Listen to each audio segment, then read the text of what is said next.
People are still getting sick and dying. So we still have to protect ourselves by wearing masks, sanitizing, and social distancing. The best protection is a vaccine. When you get vaccinated, your life can begin to go back to normal. You can take the grandkids to visit mom in person instead of just by FaceTime or Zoom. So so the question is, have you gotten your vaccine yet? Just over 45% of Cuyahoga County residents have gotten their first shot. And that's not too bad. We're about 8th in the state and the best of the large Ohio counties. But we can do better. The trend isn't so great. On March 31st, 13,000 residents received a vaccine that day. This week, we're under 1,500 a day, which is not too good. There's plenty of vaccines, so that shouldn't be a hurdle any longer, and logistics shouldn't be a major problem either. You can call United Way of Greater Cleveland's 211 line to register, or visit the state site, which is on the screen. You can see it there. Transportation is available. If you have a group of 20 or more, you can get a ride to the mass vaccination site at the Wallstein Center through our partnership with RTA. Just call 216-615-6313. Again, that number's on your screen. Walk-in appointments are also available now at practically any vaccination site. You don't have to register. You can generally walk in and get a shot, including at the Wallstein Center. Our vaccination efforts so far have shown us what is possible. We just had the NFL draft in town, and the world saw a glimpse of what Cleveland and our region can be when we return to normal. So this week, don't forget mom. Give her the best gift possible, vaccines for your entire family. Now, even though we're still knee-deep in the pandemic, we're still helping the community move forward on other fronts. I previously talked about our efforts to fight climate change and improve the health of our residents by planting trees. We recently announced grants around the county to plant another 4,000 trees through our Healthy Tree Canopy program. Combine this with our first round of funding, and we'll already have planted over 5,400 trees.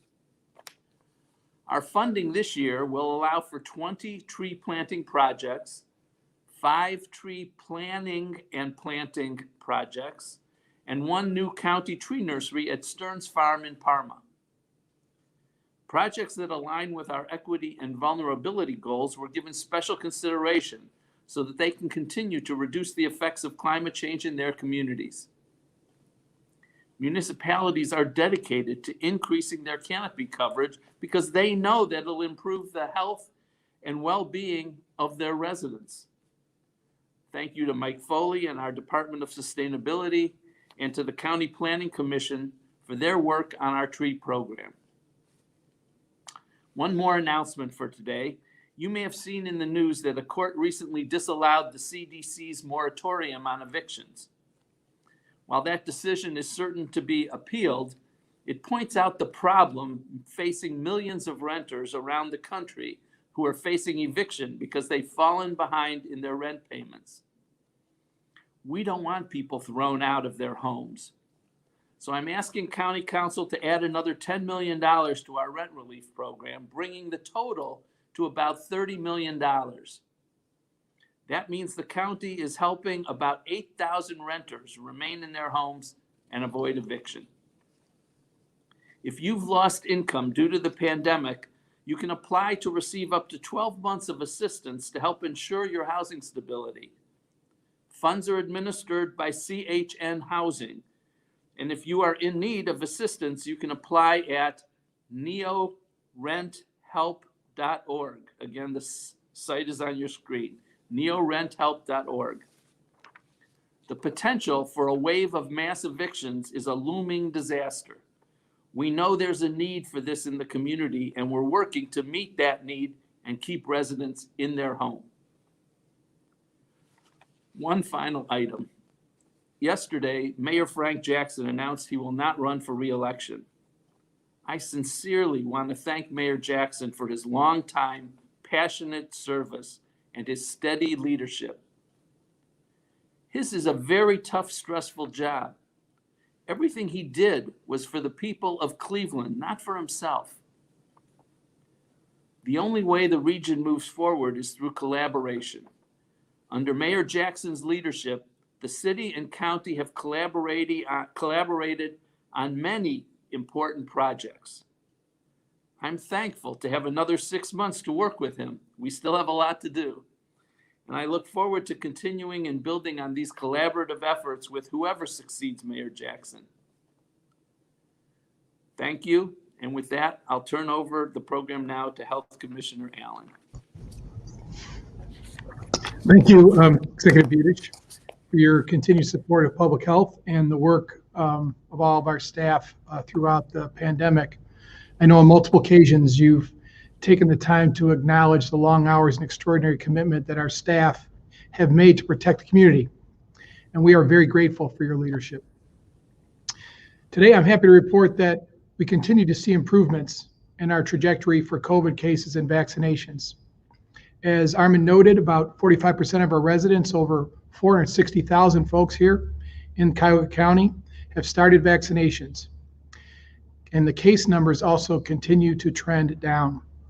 We do remain at 216 cases per 100,000 on the Ohio Public Health Advisory System, which is down from about 260 cases per 100,000 from the previous time we met. Our testing positivity rates also continue to drop incrementally, and we'll hear from Director Rush a bit about our trends there. We know that many local libraries are now distributing free rapid home test kits for COVID-19 testing. The kits are easy to use tests, and they detect the virus when people are most infectious. The at-home tests are made possible through the library's partnership with the Ohio Department of Health. And you should contact your local library if you have questions or would like to access one of these free tests. So this is all positive news, and our steadfast commitments to masking and distancing and other protective measures are clearly working, continue to work, in conjunction with increasing vaccination rates. As Executive Budish noted, our rate of increase has slowed, and so we have to continue to work hard to encourage our friends and family members to get vaccinated. And vaccine that was once scarce is now available in over 136 locations all over the county, often just around the corner. Pharmacies, hospitals, community health centers, Wolstein Center, the Cuyahoga County Board of Health, and the Cleveland Department of Public Health are all offering vaccines, and many places are offering walk-in appointments. It's now easier than ever to get that shot, and we encourage everyone who can get vaccinated to take advantage of the easy access to this life-saving vaccine. On the schools front, we continue to work with the Educational Services Center and other partners in vaccinating employees and students in the school environment. As we await the final approval from the federal government to extend the Pfizer emergency use agreement to allow vaccination for 12 to 15-year-olds, we are talking with community partners like the Educational Service Center, hospitals and community health centers about a range of options for families to get their children vaccinated. So there'll be more to come on that in the coming days. There are a wide range of vaccination sites in the community that already offer Pfizer, and they can be contacted for vaccinating this group once this approval is given. And as Executive Budish mentioned, you can contact 211, who is always available for assistance. Going forward, we at the health department here will continue to offer a wide range of vaccination opportunities throughout the community. In the near term, we have clinics planned for the following locations, and these locations are available on our website at ccbh.net. Today, we're out at Cleveland Heights Recreation Center providing Pfizer vaccine from 10 to 4 p.m., and we are taking walk-ins. We'll be here at clinic. We'll be here at the Board of Health on Monday, May 10th. We'll be giving Moderna vaccine from 9:30 to noon and from 1 to 3:30. We'll then go to May 11th at Word Church in Warrensville Heights. It'll be a Pfizer clinic from 10 to 2. And we'll repeat again a Moderna clinic at Warrensville Heights on May 12th from 10 to 2. On Friday, May 14th, we'll be at East Cleveland Salvation Army, and we'll provide Moderna vaccine at that location. And then Saturday, May 15th, will be at the Islamic Center of Cleveland to deliver Pfizer vaccine. So lots of places to go and many sites available. As the executive notes, it's not hard to get vaccine now. It's widely available, it's convenient, and if you've been waiting for that convenience, it's here now, and we encourage you to take advantage of it. Just a reminder to everyone that Ohio State Federal Mass Vaccination Clinic in downtown Cleveland is offering the Johnson & Johnson vaccine next week. And anyone 18 years or older may receive the single-dose Johnson & Johnson vaccine from Tuesday, May 11th through Monday, May 17th. The clinic located on Cleveland State's campus at the Wolstein Center accepts walk-ins from 8 a.m. to 7 p.m. And appointments can also be made and booked online at the Get the Shot coronavirus.ohio.gov website or by calling 833-4-ASK-ODH. That's 833-4-ASK-ODH. The clinic will continue offering first doses of the Pfizer vaccine to anyone age 16 or older through May 10th. Second doses of the Pfizer vaccine will be administered beginning Tuesday, May 18th for those who received their first doses of vaccine at the Wolstein Center in late April and early May. So recently, I was at one of our vaccination clinics and a man came up to me and told me that he wasn't sure that he wanted to get the vaccine. I asked him why he'd come, and he said he was doing it for his mother, and that seemed like a pretty good reason to me. In fact, that's one of the big reasons why I chose to get vaccinated, for my father and for my mother. With Mother's Day just around the corner, as Armond noted, what better gift to give your mom than to get vaccinated against the virus, to protect her and all your loved ones. It'll be the gift that keeps on giving. And finally, and I think most importantly, if more people get vaccinated, we can save at least 100,000 lives of Americans who would otherwise die from COVID-19. And what could be more important than that? So at this point, I ask you or appreciate you listening, and I'd like to turn things over to Director Rush for the data report. Thanks.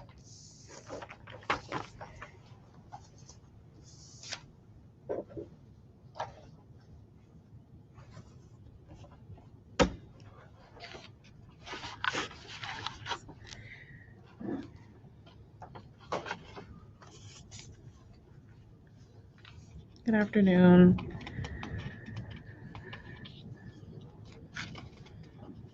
Okay, so I'm going to go through our weekly Epi brief. This data is through May 1st of 2021. So to date, we've had over 78,000 cases reported within the Cuyahoga County jurisdiction. That is a decrease from the previous week of less than 10%. And we are currently averaging about 120 cases reported per day. So we are continuing to go in the right direction. However, Cuyahoga County continues to have the second highest volume of cases throughout the state of Ohio. So, we want to continue to monitor that, but we're glad that it's moving in the right direction. For fatalities, we've had over 1,500 fatalities reported to date for the Cuyahoga County jurisdiction. 17 new deaths were reported this past week, and that's an increase from what we saw the previous week where we had 9 deaths reported. However, we continue to see that over 90% of our deaths are among those that are 60 years of age and older. For hospitalizations, we have 58 new patients hospitalized this past week.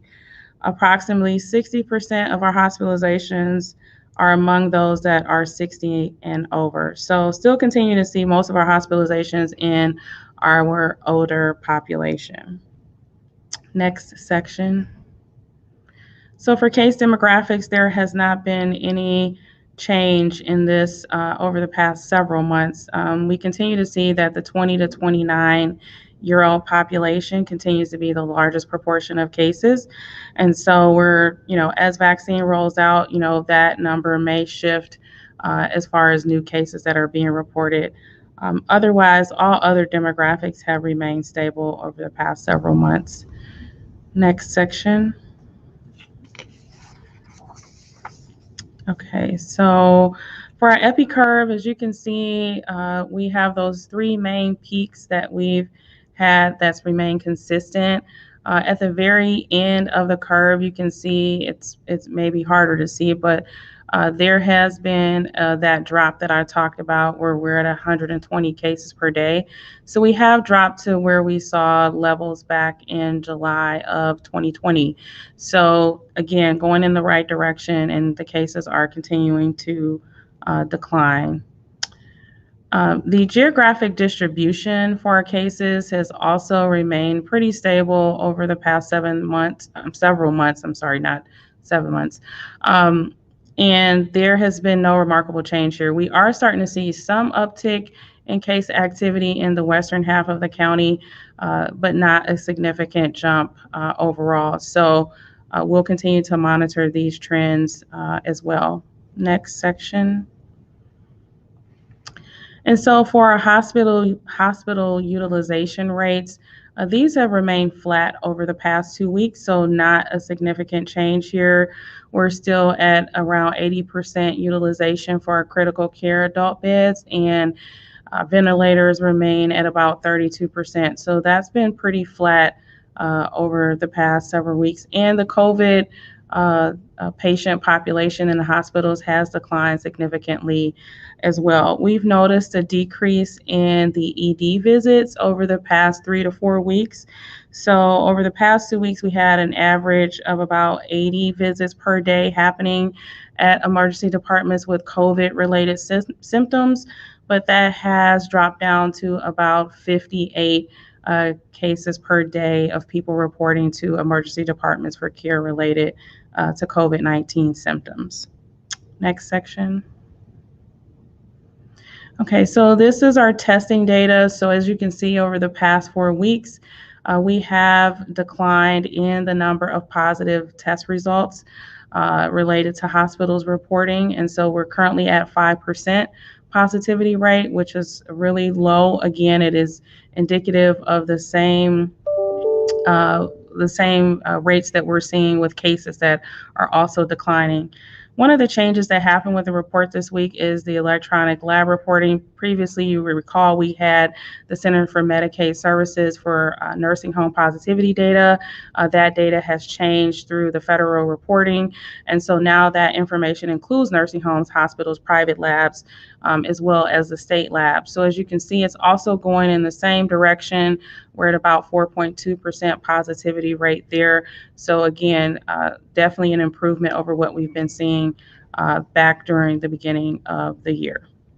Next section. And so the vaccination rates, as Commissioner Allen had mentioned, nearly 45% of Cuyahoga County residents, that's over 500,000, has started vaccination, and approximately a third of the population has completed that series. So we really are seeing a good uptake at the start of this, which has slowed over the past 4 weeks, but we continue to push out and have those clinics to try to get as many people vaccinated in the population as possible. Next section. And so this data covers the vaccinations that have been provided solely by the County Board of Health. The demographics here have not shifted significantly from what we've seen over the past month. The age group is pretty much, you can see it's pretty level across all of the age groups between 20 up until those that are 70 years of age. So that's pretty flat. But across the state, we are still seeing that the majority of vaccinations, I think upwards of more than 70%, are still in the older population. So that was due to the phases that we're rolling out. So now we're starting to see some of the younger age groups begin to pick up now that vaccination is more available throughout all populations. So I think that concludes all of the information that is in our report. I know that it is National Nurses Week, so I want to give a huge thank you to all of the nurses here at the County Board of Health and throughout the state and throughout the nation for all of the tireless work that they've done in order to help us move through this pandemic. So thank you.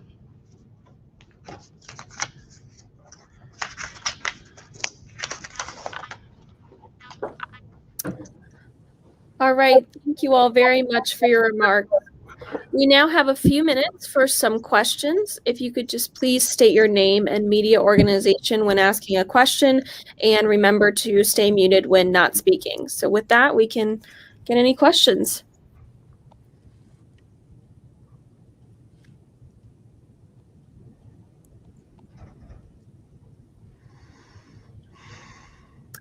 Any questions? All right, then we will keep it short today. Thank you very much. With that, that will conclude this week's media briefing. Thank you very much for joining us, and we will see you in a few weeks. Have a great weekend. Thanks.